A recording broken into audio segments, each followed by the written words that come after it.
Cette 30e édition de la Ligue nationale de football, phase de play-off, et la troisième journée de play-off du côté de la Ligue nationale de football a été marquée par une rencontre de haut niveau entre l'AS Maniema Union et le FC Saint-Éloi, le Popo disputé au complexe Omnisport Frédéric Kibasa Maliba, qui s'est soldé sur la victoire des unionistes en but contre 0.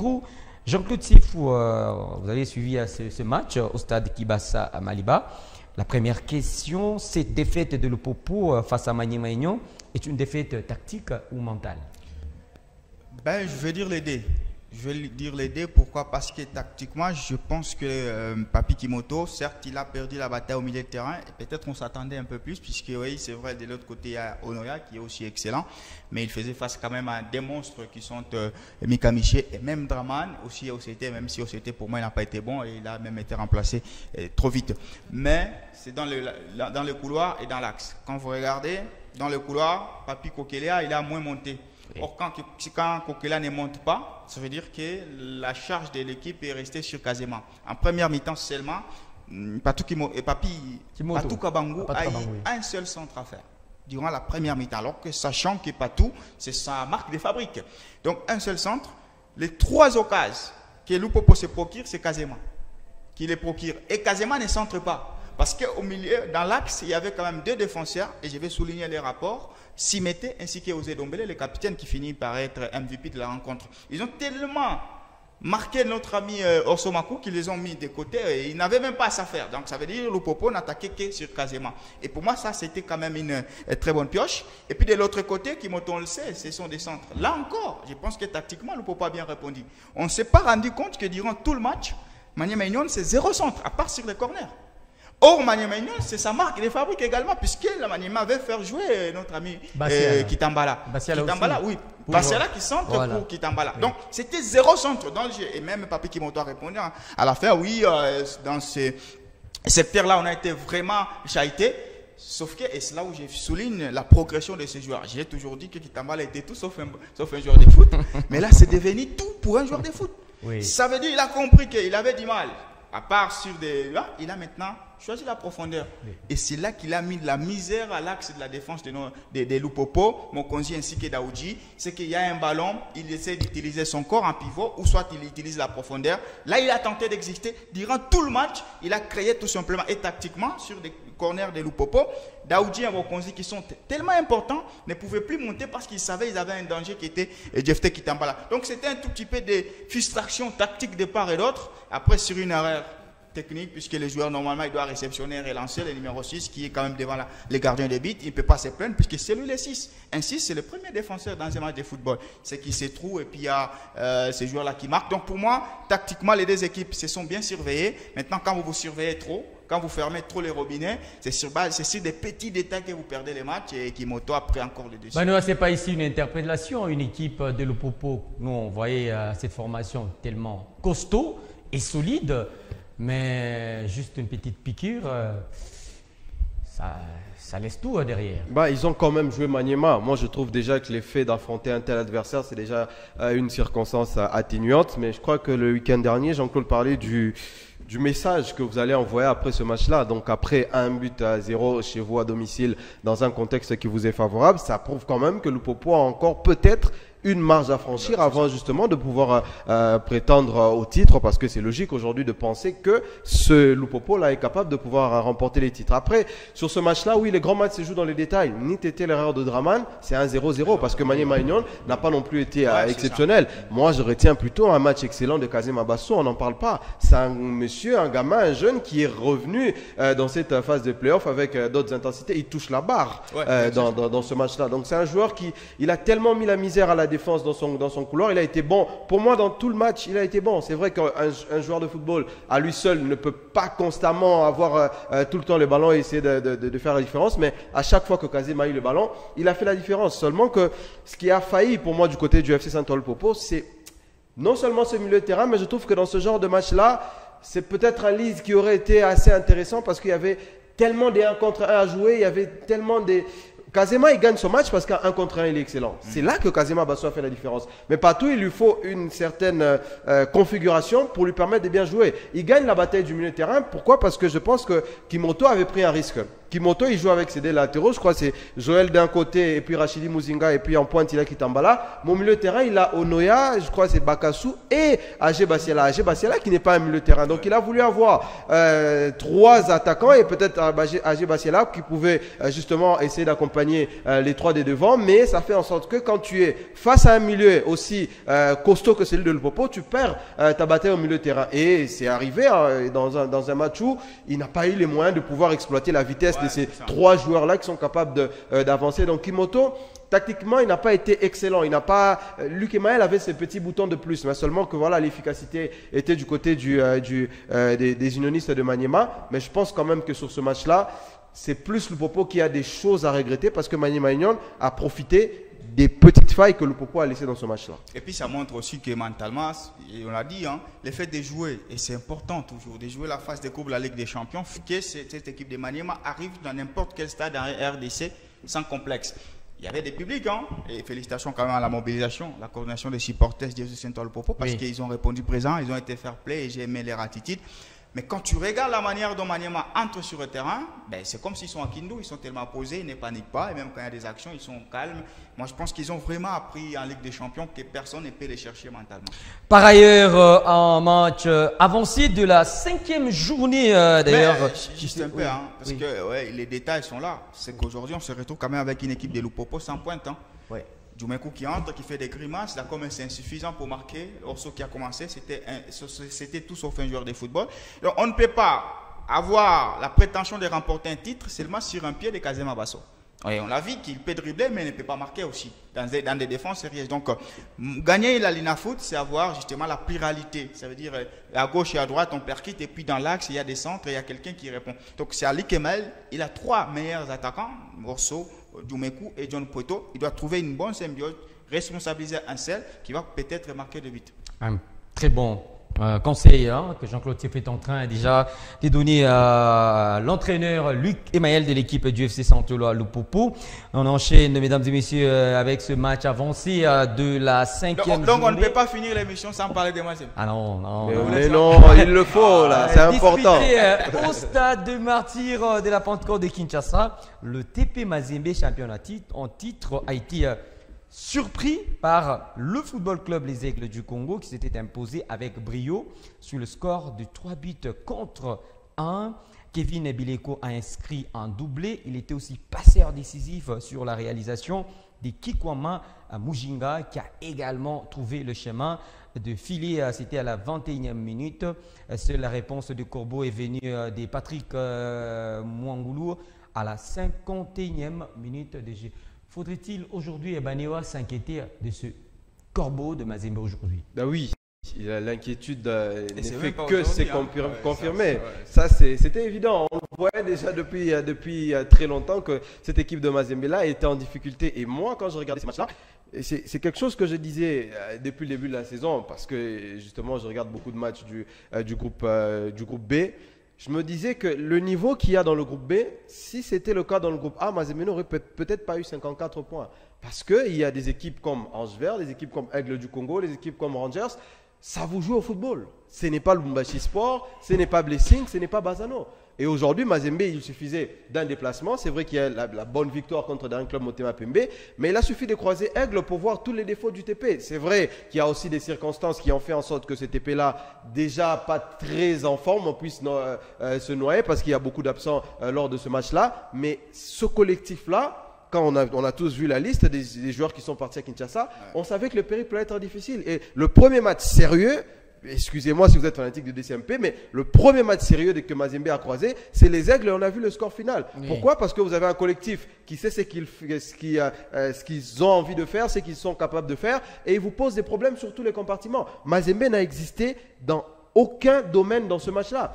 Physiquement, techniquement et tactiquement, la mine n'a pas existé. Ce n'est pas forcément la faute à la mine parce que je me dis peut-être qu'il n'a pas les joueurs pour essayer d'avoir les résultats. Mais sur ce match-là, Mazembe faisait mal à voir. Ils ont perdu tous les duels. Ils n'ont pas été bons dans la construction du jeu. Il n'y a rien qui a fonctionné pour les TP. Et malheureusement pour eux en face, on le dit peut-être pas assez. C'est vrai que Bileko met un doublé. Bileko, c'est un joueur qu'on connaît. On est en train de voir sa progression. Mais ce Kikwama Mujinga, il a quelque chose en plus. C'est-à-dire que dans son mouvement, dans ses appels, dans sa gestion, et on sent que c'est un joueur expérimenté. Et même quand il est dans les duels 1 contre 1, mais il fait la misère à la défense du TP. Pourquoi? Parce que c'est un joueur qui a non seulement le talent, mais qui est aussi très bien accompagné dans un beau collectif. Et ça fait en sorte que cette équipe de Aigle du Congo puisse carburer. Mais seulement, du côté du tout-puissant Mazembe Anglebert, c'est les débuts peut-être d'une saison qui sera très très longue pour le TP Mazembe Anglebert. Place à présent à l'autopsie, Jean-Claude Sefo avec vous. J'espère que vous allez récupérer votre micro. Ici, Jean-Claude va devoir nous étaler les joueurs de Corbeau, tout-puissant Mazembe Anglebert. Et d'ailleurs, je pense que c'est d'ailleurs ça la délégation de Corbeau du côté Kinshasa, capitale démocratique du Congo.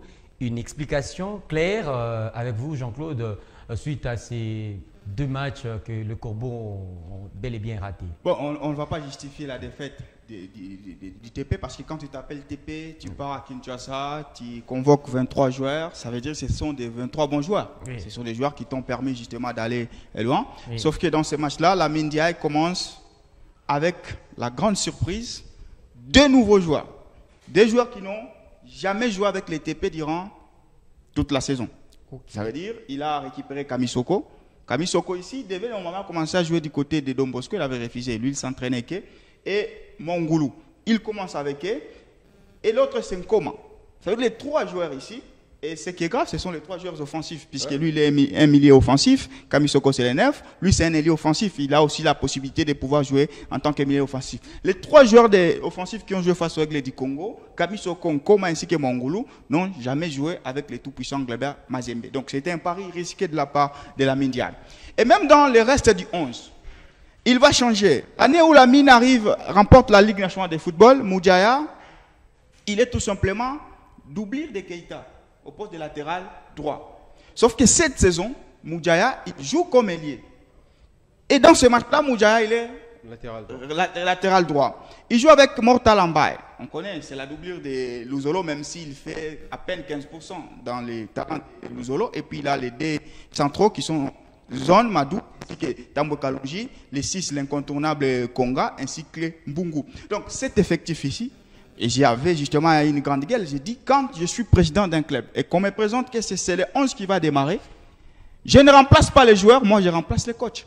Parce que je me dis, c'est tout simplement un complémentaire. Tu as ici un latéral gauche qui n'a pas d'expérience, tu as quelqu'un qui a changé de poste, tu as justement une paire centrale que tu ne maîtrises pas encore. Le seul joueur qui a un tout petit peu de la régularité et qui a respecté son positionnement, c'est justement notre ami Clévis Konga au poste de numéro 6. Sauf que Konga, il est bon quand il est associé à Badamassi ou à notre ami Ngimbi. Oui. Mais là, il est associé à Mongoulou, avec qui il n'a pas encore joué depuis le début de la saison, et Mbungu avec qui il grignote à peine 3-4 minutes, puisque Mbungu, jusqu'à ce jour où il perd, Mbungu est remplaçant.